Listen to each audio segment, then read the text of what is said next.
예, 솔로몬이 성전을 짓고 이제 봉헌한 이야기, 우리가 분량이 상당히 많아요. 분량이 많다는 것은 솔로몬 시대에 아주 중요한 일 중에 하나였다고 하는 거죠. 성전은 공간이라는 개념보다는 하나님이 임하시는 곳이죠. 하나님이 임하셔야 여러분 성전이 되는 것입니다. 아무리 화려한 성전을 줘도 우리가 늘 조심할 것은 하나님의 임재가 없는 곳이라면 사람들의 모임이 체육관과 다를 바 없는 거예요. 콘서트홀과 다를 바 없는 거죠. 물론 뭐 성전이 때로 콘서트홀이 될 수는 있지만, 그러나 여러분, 성전은 콘서트홀이 아닙니다. 거긴 하나님 임하시는 곳이 되어야 됩니다. 누구든지 왔을 때에 규모가 크든 작든 상관없이 뭐냐면 이곳에 하나님 임하시는 곳이 되어야 될 것입니다. 그래서 또 우리 교회는 개척부터 뭐 그전에도 제가 이제 2010년 성령 임하시면서 기도를 생활하니까 저만 하는 게 아니라 또 마음에 감동을 주신 분들이 같이 이제 합하여서 여러분이 이제 새벽이나 저녁에, 특별히 매일 저녁에 우리가 이제 기도하러 오시면서 함께 하는 것처럼 기도하니까 되게 규모를 막론하고 하나님, 이 교회는 임재가 강하다, 뭐 그런 얘기를 하게 되는 거예요. 여러분 어디도 마찬가지입니다. 여러분이 가정에 기도를 많이 하면 여러분의 가정 초소가 하나님 임재가 강한 곳이 될 수 있습니다. 직장이 여러분 그럴 수 있는 거예요. 학교든 뭐 기업도 관계없이 여러분 책상에 앉아서 기도를 많이 하면 그곳이 하나님 임재가 임하는 곳이 될 것입니다. 하나님과 교제가 일어나는 곳에 거기 임재가 있는 곳이에요. 그래서 솔로몬 성전을 짓고서 강조한 게 뭐였어요? 두 가지였다고 했잖아요. 하나는 바로 구름 가운데 임하신 그 하나님의 임재. 그래서 구름이 하나님이 아니고, 구름은 그 물 한 개 빼놓고는 낮게 깔리질 않아요. 항상 구름은 어디 있어요? 공중 높이 있단 말이에요. 공중 높이. 근데 이제 성전 안에 구름이 들어왔다는 건 뭐냐면 그것은 자연 구름이 아니고 이제 하나님 임재를 그래서 이제 상징하게 되게 되는 것이죠. 그래서 시내산에 성막을 짓고 임했던 그 하나님의 강력한 임재와 더불어서 이스라엘 역사에서 두 번째로 큰 임재가 바로 솔로몬 성전 봉헌 때에 이르렀다. 바라기는 우리 포항 빈내륙에 이제 우리가 내년 감격스러운 넉넉히 3월로 보고 3월에 우리가 입당할 때에 솔로몬 성전이만 여러분 하나님 임재가 나타나기를 축복합니다. 그건 하루아침에 된 게 아니고 지금 꾸준히 오늘 밤도 마찬가지. 오늘 밤에 말씀이 선포되고 여러분 기도할 때 이곳에 주님이 임하실 것입니다. 아니 지금 임하시고 계십니다. 그래서 한 가지만 조심하면 돼요. 우리가 죄를 이기고 살아야 돼요. 죄를 극복해야 돼요. 그리고 죄를 고백해야 돼요. 그래서 죄만 사라지면 주님은 임하기를 기뻐하실 것입니다. 죄 때문에 항상 이게 문제가 되는 것이니까. 그리고 놀라운 것은 뭐였냐면 이제 8장 16절에 내 이름을 둘 만한 집. 시작. 내 이름을 둘 만한 집. 8장 16절이었습니다. 그래서 성전은 하나님의 이름을 둘 만한 집이다. 지난주에 우리가 이 설교 영상이 소리가 오디오가 이게 무음이 돼 버렸어요. 누가 저 뒤에 또 그 애들이 건드렸는지 서브를 이게 눌러놔야 되는데 이것을 톡 건드려도 올라오겠는지 저렇게 딱 그냥 아무 생각 없이 그냥 이렇게 녹화를 했는데 그림은 잘 나왔는데 소리가 안 나왔어요. 그래서 이제 다시 녹음을 해야 되나 싶다가 그냥 지난주 중에 우리 예배했던 것 중에서 그래서 이 부분이었던 것 같아요. 이 부분 제가 은혜가 됐습니다. 은혜가 되었고 어떻게 했냐면 이제 하나님의 이름을 둘 만한 성전 제목으로 그때 설교한 건데, 그래서 지난 수요일인지 그래서 이 본문을 좀 이번 주일 저녁에 CBS 9시 35분 10시 매주 설교할 때 좀 올리라 이렇게 이제 하게 됐는데, 다른 설교보다 이 말씀이 무척 이제 제게는 도전이 되고 또 도움이 됐습니다. 앞으로 우리 교회는 어떤 교회냐? 하나님께서 말씀하시기를 그 이름을 둘 만한 집이다. 새 성전은 하나님의 이름을 둘 만한 집이 되길 바랍니다. 그게 바로 뭐냐면 우리 주신 비전 가운데 포항 땅을 거룩하게, 첫 번째. 그러면 그 포항 땅을 거룩하게 잘 감당하면 통일로 선봉이 되는 것입니다. 자연히 그런 거예요. 한 가지를 하면 그 다음 기회를 주님 주시게 될 거예요. 그 순서대로 나가게 되는 것이죠. 자, 이렇게 어쨌든 성전이 이제 건축이 된 다음에 봉헌 기도가 이제 이어지고 있습니다. 그래서 지난번에 우리가 첫 솔로몬의 봉헌 기도 우리가 나눴고요. 그 다음에 오늘 이제 44절부터 53절까지가 이제 봉헌기도 나머지 부분이 이어지고, 그리고 54절부터 끝절까지는 이제 솔로몬이 이스라엘 향해서 축복하는, 왕으로서 자기 백성을 축복하는 메시지가 나오게 되는 거죠. 이게 다 굉장히 의미심장한 내용들이 들어가 있습니다. 자, 먼저 이제 오늘 이어지는 솔로몬의 성전 이제 봉헌 기도는 뭐냐면, 핵심은 하나입니다. 성전은 하나님이 임하신 곳인데, 자 보세요. 그래서 이게 이제 우상 숭배는 아니고요. 그들은 어디 있든지 간에 기도할 때 어디를 향해서 기도합니까? 여러분, 요나가 물고기 뱃속에서, 그렇죠? 기도하죠? 요나서 2장에 보게 되면 1절부터 10절에 요나의 기도가 나오는데, 요나가 어디를 향해 기도한다고 그래요? 성전을 향하여 기도, 성전을 향하여서. 솔로몬도 이 봉헌 기도할 때에, 요나는 솔로몬보다 훨씬 뒤에 사람이니까 뭐예요? 성전을 향해서 기도할 때에. 그래서 여러분, 이스라엘이 항상 성전에 올 수 없어요. 왜냐하면 성전은 예루살렘 한 곳에 있기 때문에. 각 지방의 사람들은 1년에 그냥 한두 차례, 6월절은 반드시 오고, 또 올 수 있으면 이제 봄에 맥주절 때, 또 가을에 초막절 때. 그러니까 봄 추수, 가을 추수, 우리로 말하면 이제 지금도 맥주절을 지키는 경우가 있잖아요. 우리는 지키지 않습니다. 맥주절은.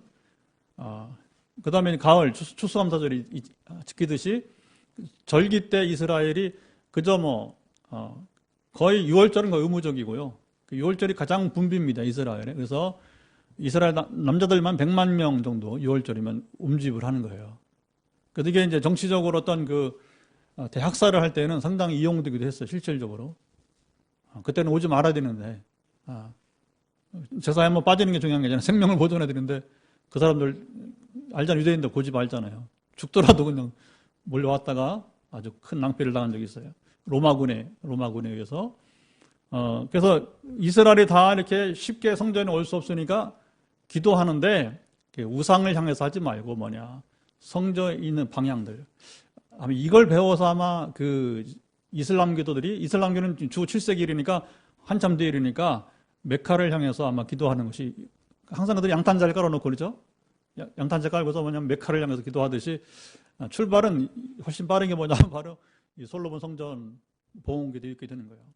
그래서 그들이 국내에 있던, 또는 좀 이따 보겠지만 포로로 붙잡혀가서 이제 타국에 있던 관계없이 그들이 기도할 때에, 성전을 향해 기도할 때에 하나님은 들으시옵소서. 이게 핵심이에요. 앞에도 그렇고 지금도 그렇고 주 핵심이 뭐냐면 성전을 향해서 기도할 때에, 성전이 우상이 아니고 뭐냐면 성전은 하나님이 계신 곳으로 그들이 신앙 고백을 하는 것이니까 그 장소가 중요한, 방향이 중요한 게 아니라 바로 하나님을 기억해서 유일하신 하나님을 향해서 기도할 때에 그들의 기도를 들으시옵소서. 할렐루야. 예. 그래서 이제 이 기도를 볼 때에 결국에 요나의 기도가 생각이 나고, 또 다니엘이나 느헤미야의 기도가 생각이 나는 겁니다. 다니엘도 어떻게 했어요? 예루살렘에 창문을 열어놓고, 기도하면 안 된다. 황제 외에 다른 신은 없다. 그러니까 이제 황제 외에 다른 신에 절하면, 기도하면, 그러니까 기도도 안 되는 거예요. 절뿐만 아니라 기도도 안 되는 거예요. 사제골에 들어간다. 그런데 다니엘이 사제골을 두려워하지 않고 똑같이 창문을 열고 예루살렘을 향해서 그가 기도했던 것을 보게 되는 거죠.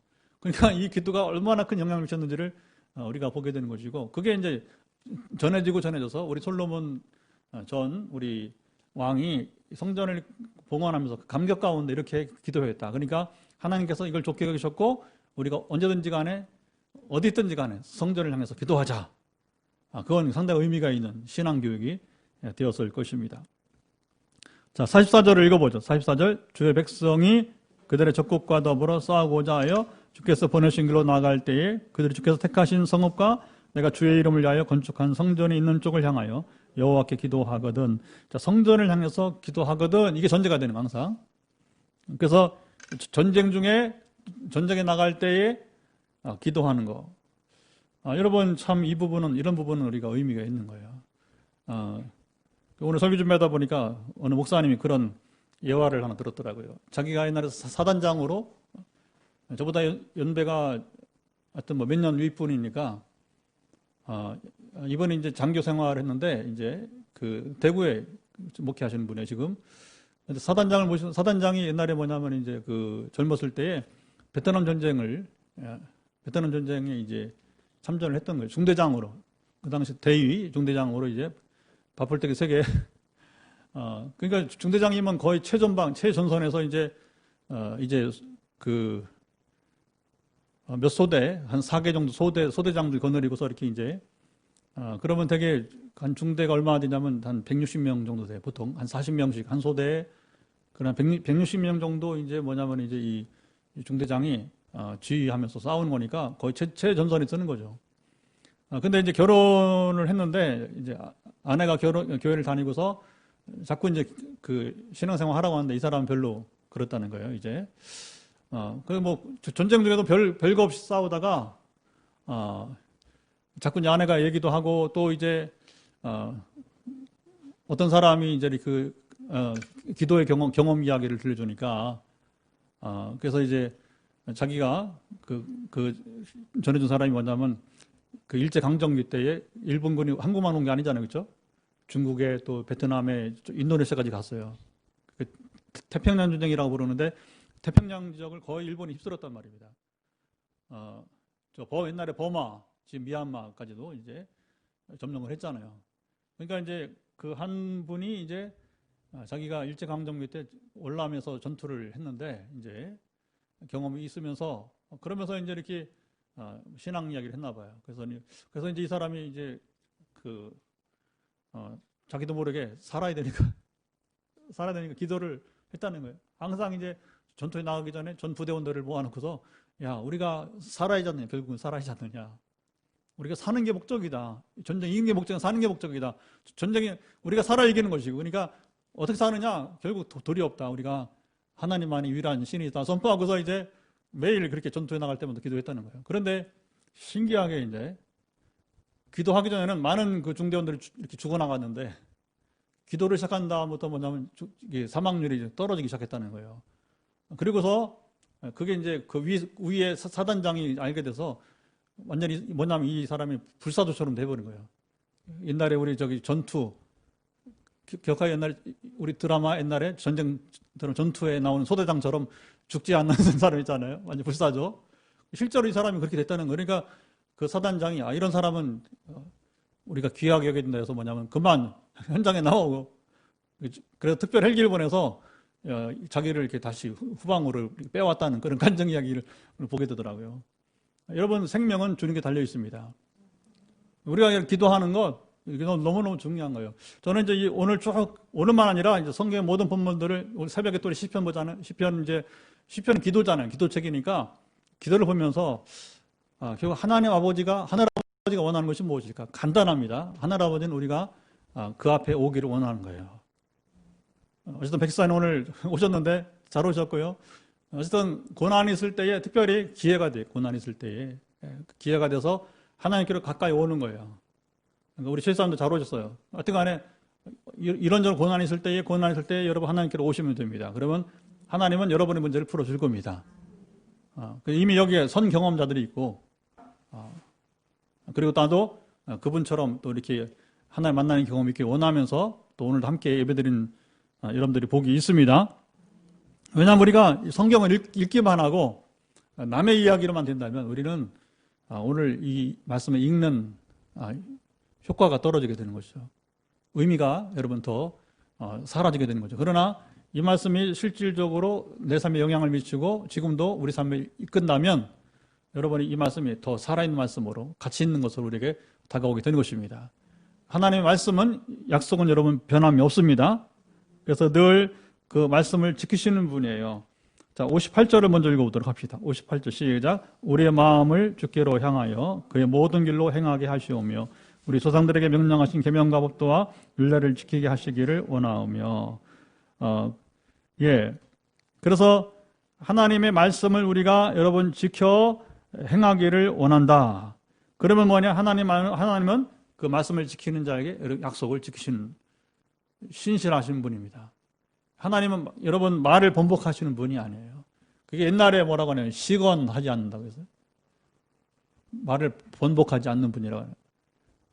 여러분 밥 먹듯이 말을 바꾸는 분이 이런 말이에요. 시건하는 분이 아니고 밥 먹듯이 말을 바꾸는 시건하는 분이 아니고 참 언어 표현이 참 옛날 번역이 한국식 번역이니까 다시 말하면 하나님은 변개치 않는 분이십니다. 다만 우리가 그 말씀을 따라 지켜 사는 것이 중요한 줄 믿습니다. 우리가 다음 주 이제 회복 캠프를 앞두고 지금 이번에는 처음으로 제가 정말 2010년 제가 이제 성령 체험하고서 릴레이 금식 기도는 뭐 1년에 한 서너 번씩 계속 해왔어요. 전에 전통교회에서도 마찬가지로.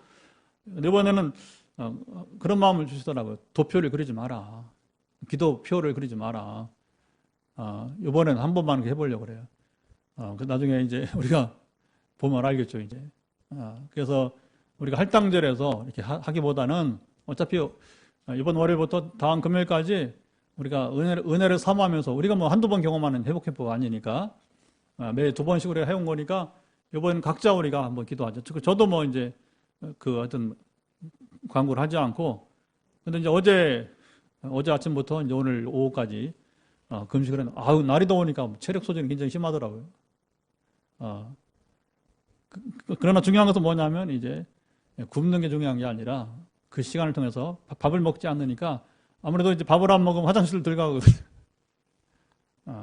그러니까 이제 어쨌든 그런 시간들을 뭐냐면 더 기도에 힘쓸 수 있으니까 그게 여러분 기쁜 거예요.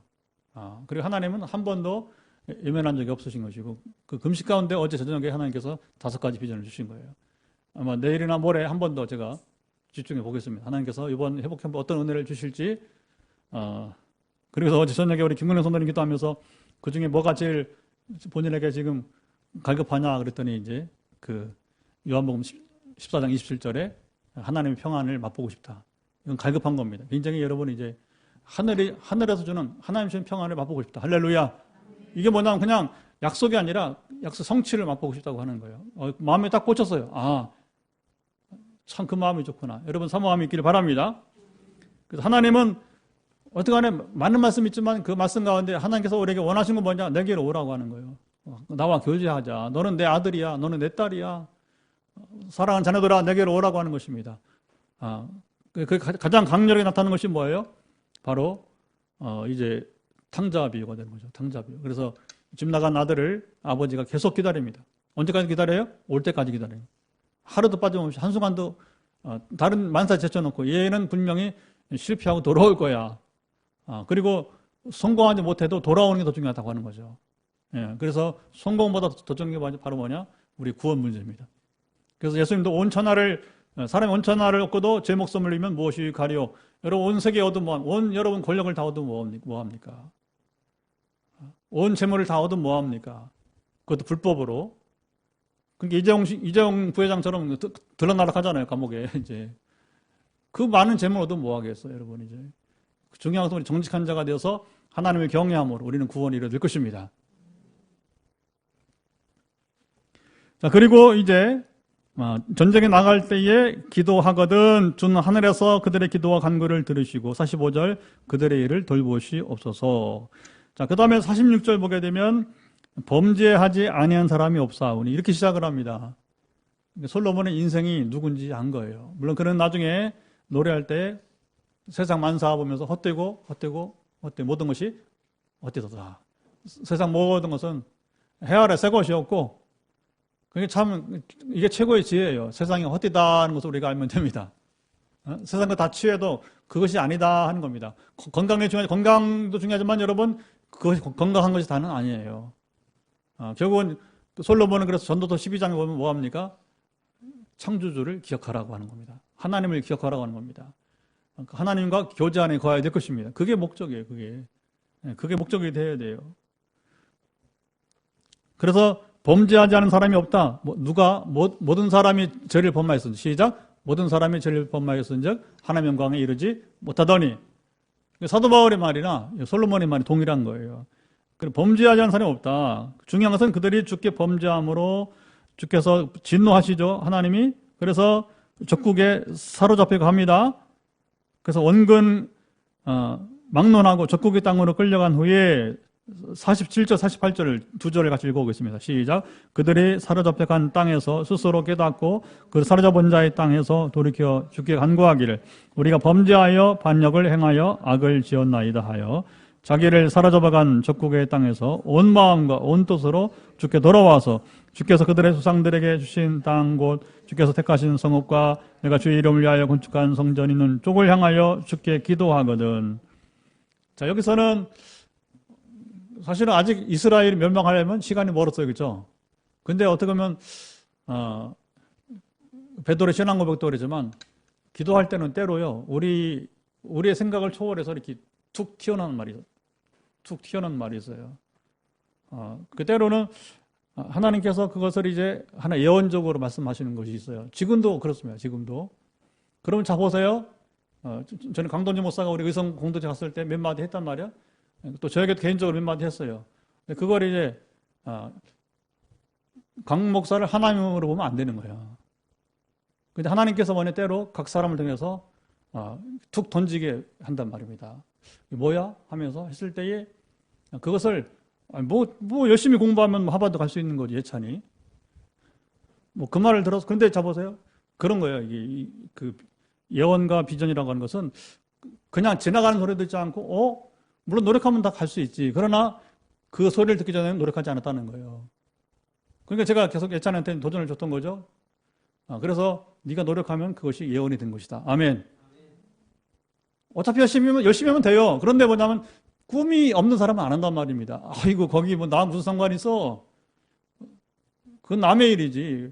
그럼 예찬이가 그걸 자기 일로 받아들인다면 지금부터 엊그제도 이제 따로 불렀잖아요. 우리 불러가지고. 왜냐하면 이 시기 놓치면 더 이상 예찬이가 기회가 없어. 중3 2학기니까 이제는 뭐 요번 한 학기 내에 얘가 괄목할 만하게 성장하지 않으면 고등학교 가면 더 차이 나기 때문에 더 어려울 수 있어요. 그래서 어떤 간에 그런 겁니다.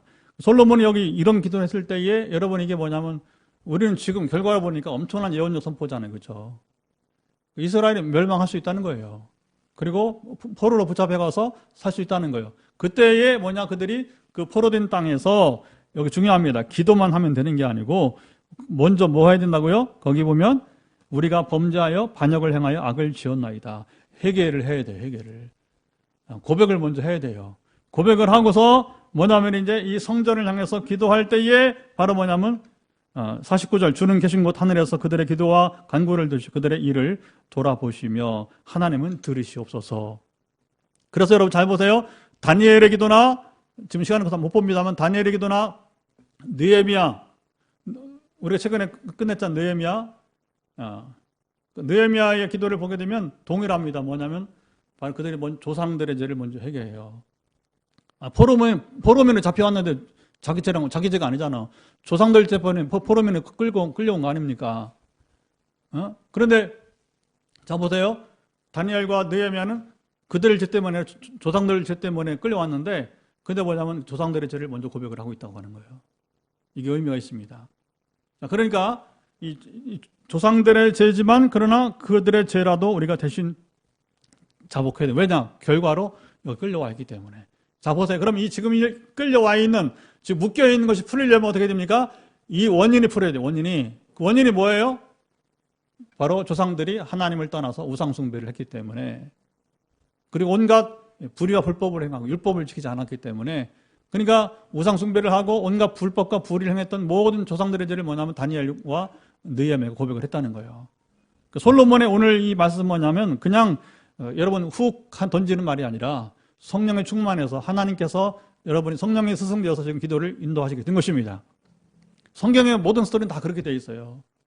사람이 기록한 것처럼 되어 있지만 그러나 성령께서 뭐냐면 이제 감동을 주셔서 디모데 3장 있잖아요. 15, 16, 17 말씀같이 모든 성경은 하나님의 감동으로 된 것으로. 그래서 여러분이 이제 그런 거예요. 그래서 이 기도가 완전한 거예요. 우리 지난번에 나눴지만 정말로 이 솔로몬의 기도가 완전한 것을 보게 되는 것입니다. 그래서 우리가 오늘 어떤 형편에 있는가 중요한 게 아니라 그 형편에서 우리가 하나님을 향해서 기도하면 되는 겁니다. 그래 항상 잊지 말고 뭐냐면 그 문제의 근원을 풀어줘야 돼요. 그 문제의 근원. 왜 묶여 있느냐? 왜 이스라엘이 포로되었는가? 오늘 우리가 인생에 뭐가 지금 풀리지 않는 문제는 왜 풀리지 않는가 했을 때에 그런데 사람들은 되게 뭐냐면 남에게 돌린다. 남에게. 여러분 나로부터 돌려야 돼요. 지금 코로나가 다시 또 제2 팬데믹이 왔다고요. 지금 보고 있는 것 같아요. 그래도 얼마나 더 심하게 될지 걱정인데, 어쨌든 간에 이 기간을 우리가 잘 통과해야 되는데, 문제는 뭐냐면 한국교회가 회개의 소리가 잘 안 나와요. 처음부터 걱정이 그거였어요. 이 정도 되면 명성교회가 우리는 세습을 하지 않겠다고 좀 풀어줘야 돼요. 이 풀어야 해결됩니다. 안 풀잖아요. 오히려 지금 정치적으로 막 지금 총회 시즌 오니까 다시 또 소문이 들려와요. 명성교회가 돈을 써가지고 굉장히 지금 여러분 이제 총대들을 지금 압박을 하고 있는 것 같아요. 그리고 부총회장을 단일 후보, 단일화 시켜서 자기들 원하는 사람을 총회장으로 세우려고 지금 부총회장 줄대기를 지금 하고 있어요. 저는 이거 좀 걱정이에요. 이거. 그러면 안 되는 거예요. 이게 족쇄가, 여러분, 제가 풀어줘야 여러분 이제 응답이 되는 것입니다. 아멘. 그것만이 아니에요. 뭐 명성교회 하나만이 아니에요. 지금 총체적으로 한국교회가 지금 이제 보면 곧 지나가겠지 뭐 우리가 2월 달에는 8월에는 지나갈 줄 알고서 8월에는 성교지 가려고 준비했었거든요. 뭐 비행기 티켓은 예약 안 하고 6월에 가보자.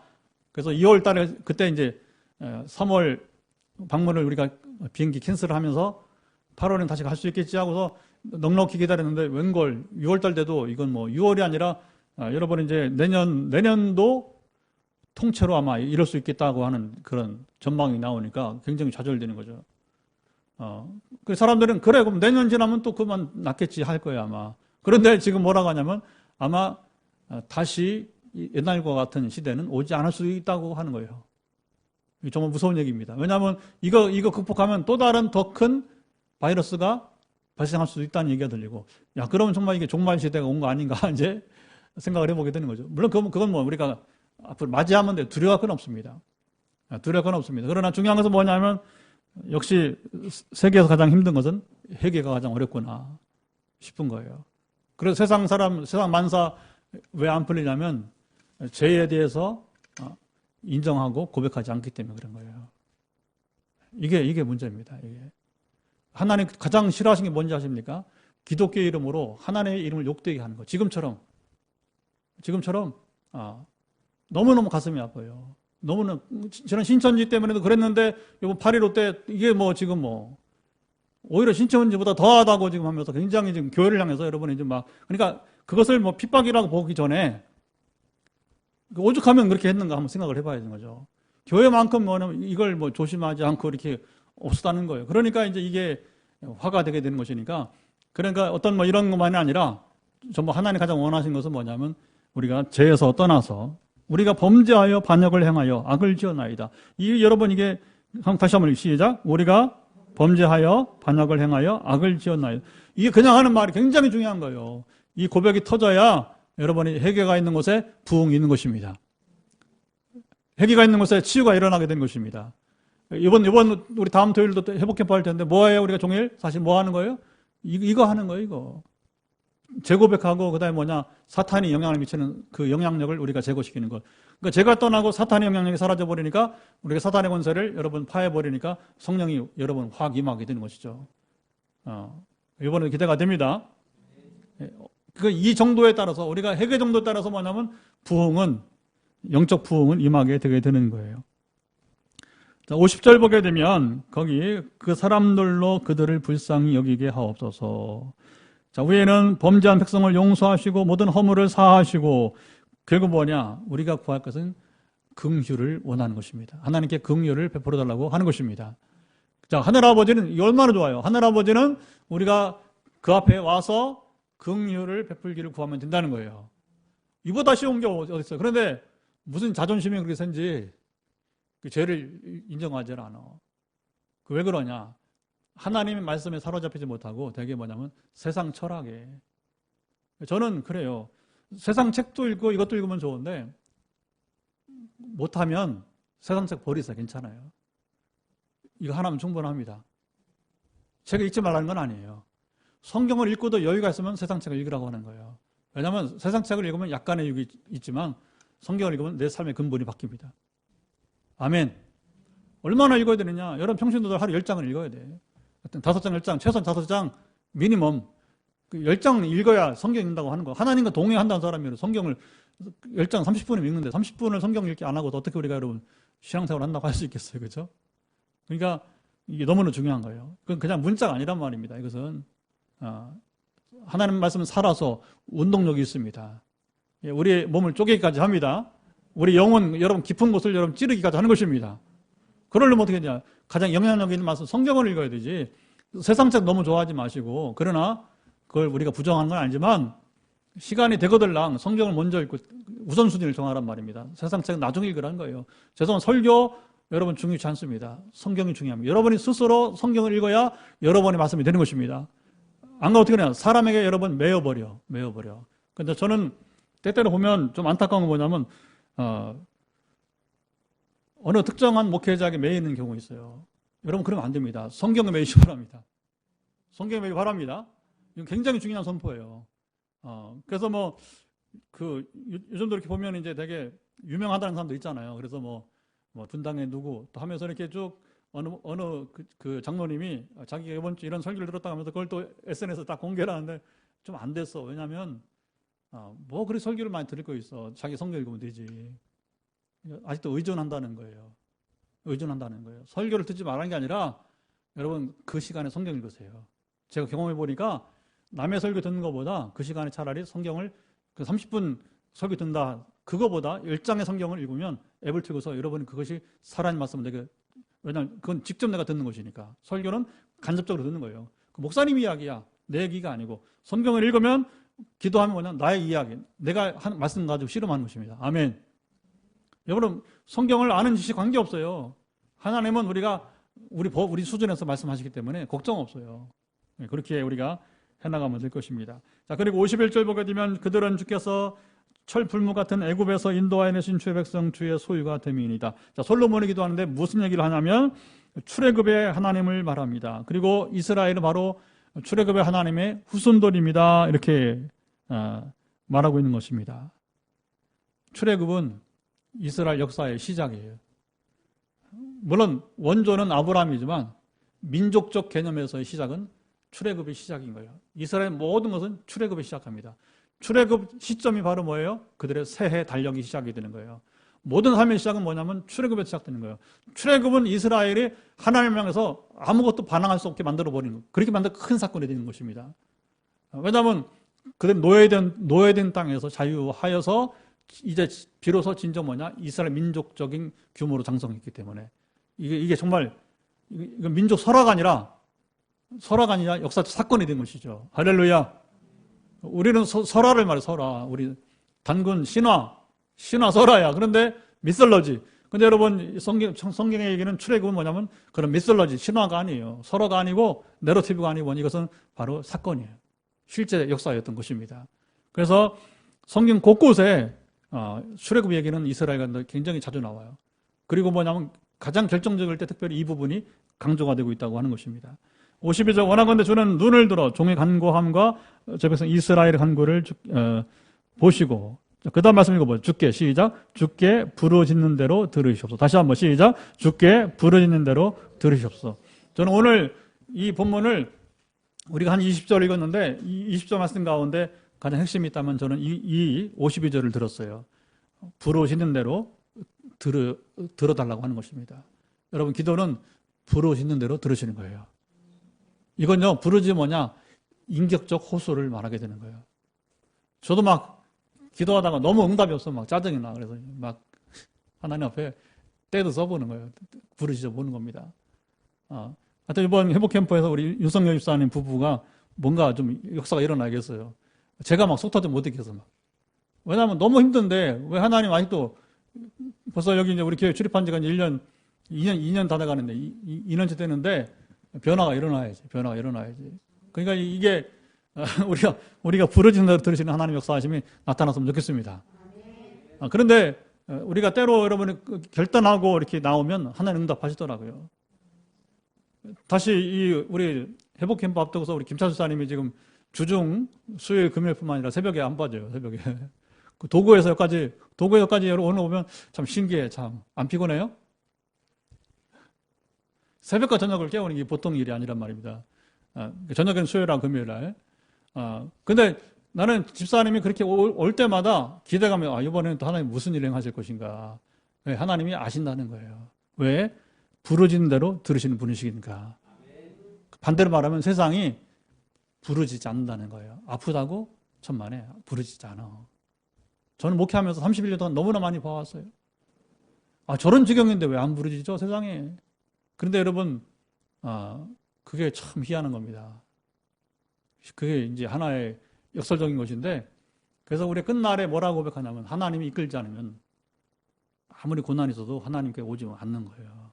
그냥 죽는 거예요. 그렇게 큰 죄를 범하고 전도한 씨처럼 회개 안 하잖아. 우리가 살 때는 저 인생 어떻게 하려고 아직도 회개 안 하고 있어. 아직도 무슨 배짱을 아직도 회개하지 않고 있어. 지금도 뭐 20년만 원 있다고 하고. 그러면 어떻게 되겠노, 이게. 근데 그게 안 되는 거예요. 버림받은 영혼들은 죄송하지만 그게 이제 마지막, 우리가 결과로 봤을 때에 과정이 아니고, 과정 우리가 모르기 때문에 끝까지 우리가 불쌍히 여겨야 되죠. 그 전도한 씨도 결국 마지막까지 회개에 익혔으면 좋겠습니다. 그건 우리의 마음이에요. 그러나 쉽지는 않습니다. 그게 참 희한한 거죠. 그렇죠? 고난 가운데 있을 때 여러분들이 부르짖어 나오셨다면 여러분의 복이 있습니다. 제가 보는 것처럼 아까 김식 지사님 했지만 이게 또 다시 마음을 합한다. 마음을 지금 집중해서 나온다는 건 뭐냐면 지금 하나님을 갈급해 하는 거예요. 뭔가. 알고 있습니다만은 그 갈급함이 하나님께서 뭐냐면 지금 보고 계신 거고 그리고 약속을 한 거예요. 부르짖는 대로 하나님 들으시겠다고 하는 것이죠. 그걸 하나님이 이제 성령께서 솔로몬을 통해서 여기 기도로 이어지게 된 것입니다. 여러분이 이 말씀 52절을 누리기를 축복합니다. 자, 53절 주 여호와여 주께서 우리 조상을 애굽에서 인도하여 내실 때에 주의 종 모세를 통하여 말씀하신 것 같이 주께서 세상 만민 가운데서 그들을 구별할 주의 기업으로 삼으셨나이다. 결국 이스라엘은 바로 하나님의 기업이 아닙니까? 그렇게 이제 여기서 솔로몬이 말하는 겁니다. 그러니까 출애굽의 하나님이시고 출애굽 이후에 결국에 하나님께서 우리 이스라엘을 구별해서 주님의 기업으로 주의 나라로 삼으신 것이 아니겠습니까? 바로 우리 포항 빈내리기가 하나님의 기업이에요. 저와 여러분이 하나님의 기업이 되었습니다. 그래서 이제 결국은 성전을 중심으로 하는 기도를 통해서 이스라엘이 하나님을 잘 섬길 수 있고 그리고 어떤 일이 있을 때에 그들이 부르짖음으로 들으심을 얻게 되는 것. 그게 솔로몬의 봉헌기도 마지막 여러분이 이제 하이라이트가 클라이막스가 되게 되는 거죠.